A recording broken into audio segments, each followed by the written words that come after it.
like you. Yeah, very true. Powerful. Now, you talked about some of those iconic television roles, and obviously the one we ain't talked about, it took about 20 minutes, but we're finally going to get into it. Let's get it. Reese from Living I Single. wonder which one that is. Yeah, talk about Reese from Living Single. We all want to know.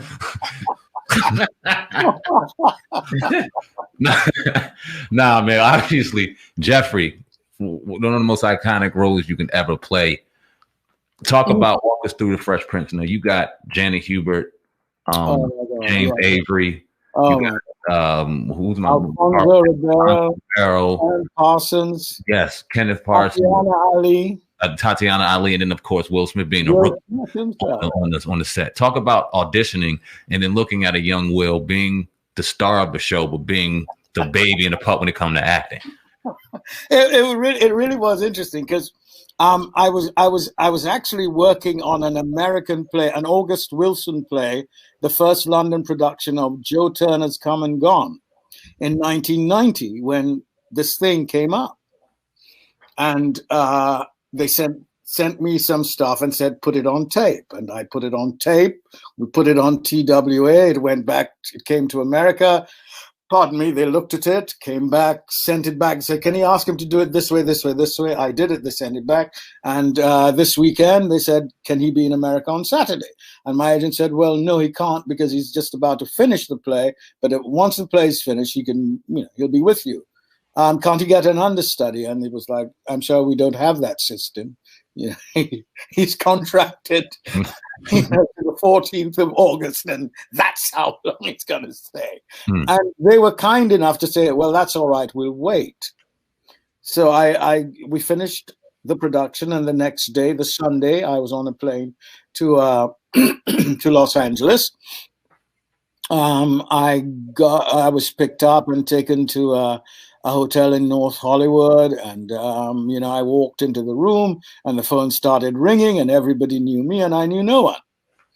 I got through that evening, and then I was taken to NBC at Burbank, which was kind of famous to me in the sense because one of the big American shows in England at that time was the Rowan and Martin Laugh-In. And they were always talking about downtown Burbank and stuff. So there I was in downtown Burbank. And so they took me to the studios, and I wanted to smoke.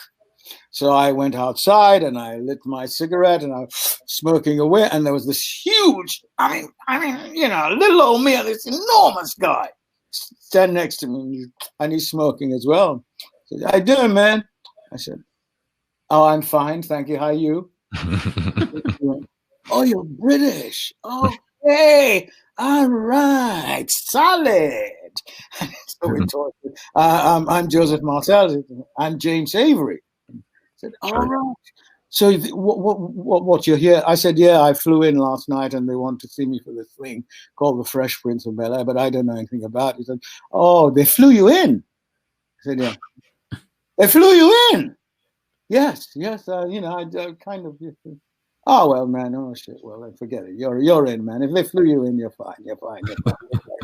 So we started. So he calmed down. I calmed down. We started talking about theater and the plays and stuff, and he just performed His Wee Bandsy Is Dead, the Athol Fugard play, and we talked about all that, and I said, well, good luck. And so I went upstairs to meet the people, and I was introduced to all the powers that be, Brandon Tartikoff and Will Smith and Quincy Jones and Debbie Allen and all the important people. And of course, I was thinking, this is hilarious.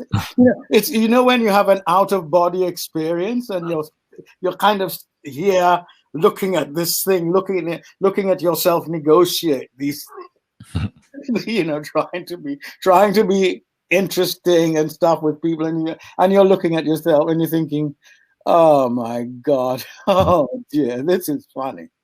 Anyway, so we get this thing and they say, we liked it, we liked what you did, and we'd like you to do it now live with Will.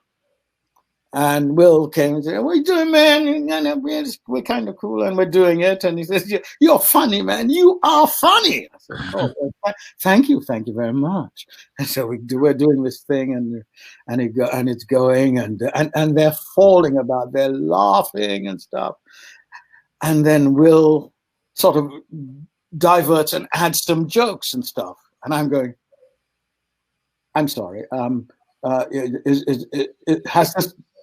Is this a rewrite? I don't seem to have it." We went, no, man. I'm just, I'm riffing on the thing, man. Oh, I see. I didn't know. Oh, I'm so sorry. Let's do it. So we do it. But that moment where he just went off is like, and I'm so, I'm nervous. Yeah. And all of a sudden, everything's so important. I'm going, that ain't in the script. I don't. Could you see this in the script? You didn't write. What are you doing? It's not in the script. But we did, and then, of course, in the course of it, we discovered, that I really love physical comedy. I love, people falling over and tripping and that kind of stuff. And of course, Will loves that. And so we, as you can see in the whole show, there's always a moment where either Jeffrey's, demolished by the vacuum cleaner, or Will leapfrogs him or carries him or something silly. Yeah. But that's how it was. And so we did it. Debbie Allen directed the pilot. It was strange in the sense that what I had to do was I just had to relax. I just had to just be, and it was kind of difficult because I had this idea that I was this I was this really serious actor, man. I was a deep kind of person. And so it's kind of, no, stop that, relax, just enjoy it. Just move between the scenes from day to day. Just do your bit. And of course, I just started, I started doing that. And I can tell you honestly, that there was not one day that I was at work on The Fresh Prince of Bel-Air that I wished I was somewhere else. I enjoyed every bloody moment of it. And I had some excellent people to work with. I mean, Alfonso was a scream. James Avery was just a lunatic. Such a cultured and wonderful man.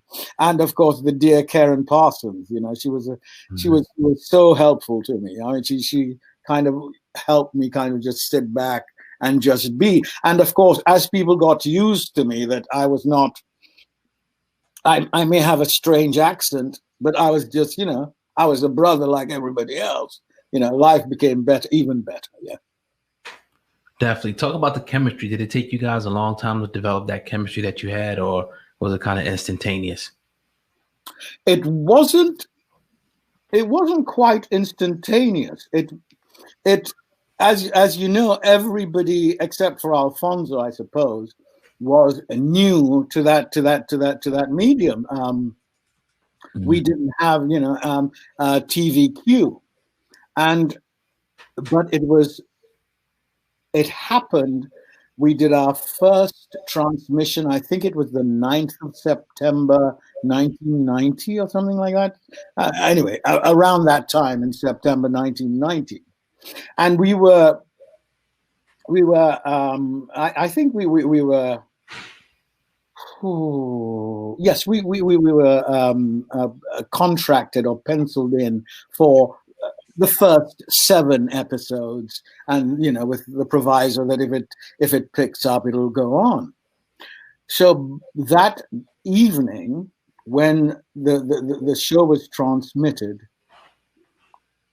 we were all in a restaurant somewhere, and the audience response was just so extraordinary that we were told there and then in the restaurant that we're going to move from 7 to 13 episodes. There and then, first showing. Wow.